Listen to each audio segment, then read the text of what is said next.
Hi friends, welcome to KBC சமையல். இன்றைக்கி நம்ம ரொம்ப சூப்பரான உடம்புக்கு ரொம்ப ஹெல்த்தியான ஃப்ரூட் கஸ்டர்ட் செய்ய போகிறோம். அடிக்கிற வெயிலுக்கு சம்மருக்கும் சரி இஃப்தாருக்கும் சரி செம்ம டேஸ்ட்டான ஒரு ரெசிபி தான். எப்படி செய்யுதுன்னு பார்த்துடலாம் வாங்க. வீடியோக்குள்ளே போகிறதுக்கு முன்னாடி நம்ம சேனல் ஃபஸ்ட் டைம் நீங்கள் பார்க்குறீங்க, சப்ஸ்கிரைப் பண்ணிக்கோங்க. பக்கத்தில் இருக்கிற பெல் ஐக்கான் கிளிக் பண்ணி அதில் ஆல் ஆப்ஷன் சேவ் பண்ணிச்சுக்கோங்க. அப்போ தான் போடக்கூடிய ஒவ்வொரு வீடியோஸும் நோட்டிஃபிகேஷனாக வரும். சப்ஸ்கிரைப் பண்ண பார்க்குற போது வியூவர்ஸும் மறக்காம சப்ஸ்கிரைப் பண்ணி சப்போர்ட் பண்ணுங்கள். வாங்க வீடியோக்குள்ளே போகலாம். இப்போ ஃப்ரூட் கஸ்டர்ட் செய்கிறதுக்கு ஒரு க்ளீனான கடாயில் 1/2 லிட்டர் கெட்டியான பால் வந்து சேர்த்துப்போம். நம்ம எந்த அளவுக்கு பால் வந்து கெட்டியாக எடுத்துக்கோமோ அந்தளவுக்கு டேஸ்ட் நல்லா ரிச்சாக க்ரீமியாக வந்து இருக்கும். இப்போ பால் வந்து சேர்த்தாச்சு. ஸ்டவ் நல்லா ஹை ஃப்ளேமில் வச்சுட்டு பாலெல்லாம் வந்து பொங்கி வரட்டும். நீங்கள் காய்ச்சின பால் சேர்த்துறீங்கன்னா அதை வந்து அப்படியே வந்து சேர்த்துக்கோங்க. இப்போ நான் வந்து ஒரு 2 ஸ்பூன் அளவுக்கு கஸ்டர்ட் பவுடர் வந்து எடுத்துருக்கேன். வெனிலா ஃப்ளேவர் எடுத்துருக்கேன். உங்களுக்கு எந்த ஃப்ளேவர் பிடிக்குமோ அதை வந்து எடுத்துக்கோங்க. இப்போ இதை கொஞ்சமாக தண்ணி சேர்த்து கட்டி எதுவுமே நல்லா வந்து மிக்ஸ் பண்ணி எடுத்துக்கலாம். தண்ணி தான் சேர்த்து மிக்ஸ் பண்ணணும்னு ஒன்றும் இல்லை, நீங்கள் பால் சேர்த்து கூட பண்ணலாம், ரொம்ப சூப்பராக இருக்கும். நான் வந்து இன்றைக்கி தண்ணி தான் சேர்த்துருக்கேன். டேரெக்டாக வந்து கஸ்டர்ட் பவுடரை பாலில் சேர்க்கும் போது கட்டி ஆன மாதிரி இருக்கும். நம்ம இந்த மாதிரி தண்ணியில் கலந்து சேர்க்கும் போது கட்டி எதுவுமே இல்லாமல் ஸ்மூத்தாக வந்து கரைஞ்சிடும். இந்த மாதிரி கரைச்சி எடுத்துட்டோம். இது ஓரமாக இருக்கட்டும். பாலை வந்து காய்ச்சி எடுத்துக்கலாம். இப்போ வந்து பால் நல்லா பொங்கி வர ஆரம்பிச்சிருச்சு. நீங்கள் இடையில நல்லா வந்து கலந்து விட்டுக்கிட்டே இருங்க, ஏன்னா அடிப்பிடிக்க ஆரம்பிச்சிடும். பால் நல்லா வந்து பொங்கிடுச்சு. இப்போ ஸ்டவ் வந்து லோ ஃப்ளேமில் வந்து வச்சுக்கலாம். இப்போ ஒரு 1/4 கப் அளவுக்கு கண்டென்ஸ்ட் மில்க் வந்து சேர்த்துப்போம். நம்ம வந்து கண்டென்ஸ்ட் மில்க் சேர்க்கறனால டேஸ்ட் நல்லா வந்து ஒரு ரிச்சாக க்ரீமியாக வந்து இருக்கும். டேஸ்ட் ரொம்ப சூப்பராக இருக்கும். உங்கள்கிட்ட கண்டென்ஸ்ட் மில்க் இல்லைன்னா நீங்கள் சுகரே வந்து யூஸ் பண்ணிக்கோங்க. இங்கே இருந்ததுன்னா நான் வந்து சேர்த்துருக்கேன். நல்லா மிக்ஸ் பண்ணி விட்டுடலாம். அந்த சைடில் வர ஆடை எல்லாத்தையுமே வந்து எடுத்து விட்டுருவோம். இன்னுமே டேஸ்ட் ரொம்ப சூப்பராக வந்துருக்கும்.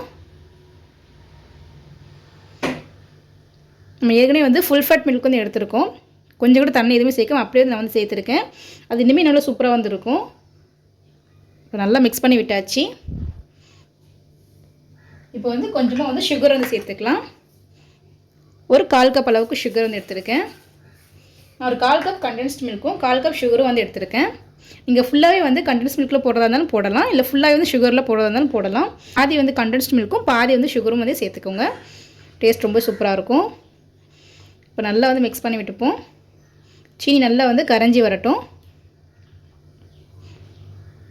இப்போ நான் செய்கிற அளவுகளை வந்து கரெக்டாக வந்து ஒரு 4 பேர் வந்து சாப்பிட்லாம், அவ்வளோ சூப்பராக வந்துருக்கும். நான் 1/2 லிட்டர் பால் வந்து எடுத்திருக்கேன்.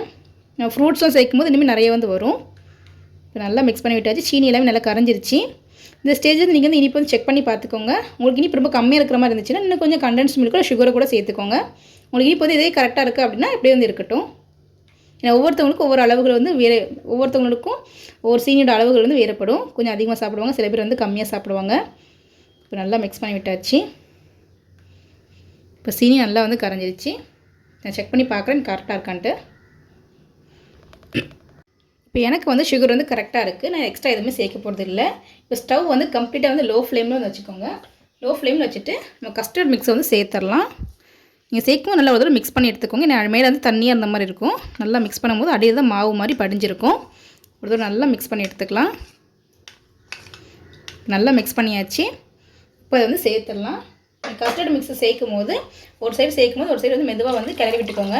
ஏன்னா சட்டம் வந்து கெட்டியாக ஆரம்பிச்சிடும். இப்போ ஸ்டவ் நல்லா லோ ஃப்ளேம்லேயே வச்சுட்டு நல்லா வந்து கைவிடாமல் கலந்துக்கிட்டே இருப்போம். ஒரு 2லேருந்து ஒரு 3 நிமிஷம் வந்து கைவிடாமல் கலந்துக்கிட்டே இருக்கலாம். பாருங்கள், சேர்த்தோடனே எவ்வளோ கெட்டியாக க்ரீமியாக ஆகுதுன்னு பாருங்கள்.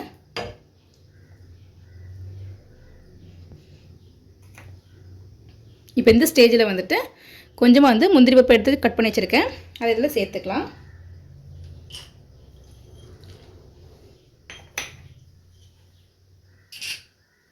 கொஞ்சமாக பாதாம் பருப்பு கட் பண்ணி வச்சுருக்கேன். அது இது கூடவே நம்ம சேர்த்துக்கலாம். சேர்த்துட்டு நல்லா வந்து கைவிடாமல் கலந்து விட்டுக்கிட்டே இருப்போம். இன்னும் கொஞ்சம் வந்து கெட்டியாகி வரட்டும். இப்போது ஒரு 2 நிமிஷம் ஆயிருக்கு. இந்தளவுக்கு நல்லா வந்து கொஞ்சம் கெட்டியாக நல்லா க்ரீமியாக வந்து வந்திருக்கு. ஃப்ரெண்ட்ஸ் வந்து பார்த்தாலே தெரியும், ரொம்ப சூப்பராக வந்திருக்கு. நீங்கள் ஃபஸ்ட்டே வந்து அடுப்பில் வந்து ரொம்ப வந்து கெட்டியாகிடக்கூடாது. நான் ஆறுனதுக்கப்புறம் இன்னுமே ரொம்ப கெட்டியாகிரும். அளவுக்கு இருக்கும் போதே நீங்கள் ஸ்டவ் ஆஃப் பண்ணி கம்ப்ளீட்டாக வந்து ஆற வந்து வச்சுருங்க. அதுக்கப்புறம் ஆறுனதுக்கப்புறம் இன்னுமே நல்லா வந்து கெட்டியாகி வரும். இப்போ ரெடி ஆகிடுச்சு. இப்போ நம்ம ஸ்டவ்வை வந்து ஆஃப் பண்ணிவிடுவோம். ஆஃப் பண்ணி நல்லா வந்து ஆறட்டும். இப்போ இதை வந்து ஸ்டவ் ஆஃப் பண்ணி எடுத்து வச்சிடலாம். இப்போ இது ஆறுறதுக்குள்ளே நம்ம ஃப்ரூட்ஸ்லாம் வந்து கட் பண்ணி எடுத்துப்போம். ஒரு 20 நிமிஷம் ஆயிடுச்சு. நல்லா வந்து கெட்டியாகிருக்கு பாருங்கள். எவ்வளோ திக்கான ஆடை வந்து படிஞ்சு வந்திருக்குன்னு பாருங்கள். நான் ஃபஸ்ட்டே சொன்ன மாதிரி கொஞ்சம் லிக்விடாக இருக்கும் போது ஸ்டவ் ஆஃப் பண்ணிவிட்டு நம்ம எடுத்து வச்சிட்டா தான் இந்தளவுக்கு கொஞ்சம் கெட்டியாக இருக்கும். ஃபஸ்ட்டே ரொம்ப கெட்டியாக்கிட்டோன்னா இன்னுமே ரொம்ப கெட்டியாயிரும். இப்போ சாப்பிட்றதுக்கு வந்து நல்லா இருக்காது. நல்லா மிக்ஸ் பண்ணி விட்டுப்போம். இந்த ஆடை எல்லாத்தையும் சேர்த்து நல்லா மிக்ஸ் பண்ணிப்போம். நல்லா வந்து ஃபுல் ஃபேட் மில்க்கு சேர்த்துருக்கனால நிறைய ஆடை வந்து ஃபார்ம் ஆகி வந்திருக்கு. ஒரு கன்சிஸ்டன்சியை பாருங்கள், இந்த அளவுக்கு இருக்கணும். அதுவும் ஃப்ரூட்ஸோடு சேர்த்து சாப்பிடும்போது ரொம்ப சூப்பராக இருக்கும்.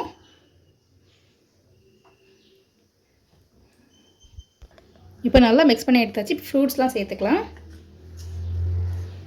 1 கப் அளவுக்கு மாதுளம்பழம் சேர்த்துப்போம். கொஞ்சமாக வந்து பிளாக் கிரேப்ஸ் வந்து சேர்த்துக்கலாம். கொஞ்சமாக க்ரீன் கலர் கிரேப்ஸ் வந்து சேர்த்துப்போம். ஒரு பாதி ஆப்பிள் இந்த மாதிரி பொடி பொடியாக கட் பண்ணி வச்சுருக்கேன். அது இது கூடவே நம்ம சேர்த்துக்கலாம். கொஞ்சமாக வந்து உலர் திராட்சை சேர்த்துக்கலாம். மஞ்சள், அதுக்கப்புறம் பிளாக் கலர். இப்போ எல்லாத்தையும் சேர்த்தாச்சு. நல்லா மிக்ஸ் பண்ணி விட்டுடுவோம். இப்போ நம்மளுடைய ஃப்ரூட் கஸ்டர்ட் ரெடி ஆகிடுச்சு. இப்போ நல்லா சில்லுன்னு வந்து சர்வ் பண்ணிடலாம். பார்க்கறதுக்கு அவ்வளோ கலர்ஃபுல்லாக சூப்பராக வந்திருக்கு. இப்போ இந்த மாதிரி ஒரு கிளாஸ் கண்டெய்னரில் வந்து எடுத்து வச்சுருவோம். எவ்வளோ சூப்பராக எவ்வளோ திக்காக க்ரீமியாக இருக்குன்னு பாருங்கள். செம்ம டேஸ்ட்டாக இருக்கும். இந்த அடிக்கிற வெயிலுக்கு இந்த மாதிரி நம்ம சில்லுன்னு சர்வ் பண்ணும்போது செம்ம டேஸ்ட்டாக இருக்கும். உடம்புக்குமே ரொம்ப ரொம்ப ஹெல்த்தி. நம்ம வீட்டிலலாம் குழந்தைங்களுக்குலாம் வந்து ஃப்ரூட்ஸ், நட்ஸ், ட்ரை ஃப்ரூட்லாம் கொடுக்கும்போது சாப்பிட மாட்டாங்க. அந்த மாதிரி நம்ம செஞ்சு கொடுக்கும்போது சூப்பராகவே சாப்பிடுவாங்க. ரொம்ப விரும்பி சாப்பிடுவாங்க. அடிக்கடி கேட்டு வாங்கி சாப்பிடுவாங்க. அவ்வளோ சூப்பராக இருக்கும்.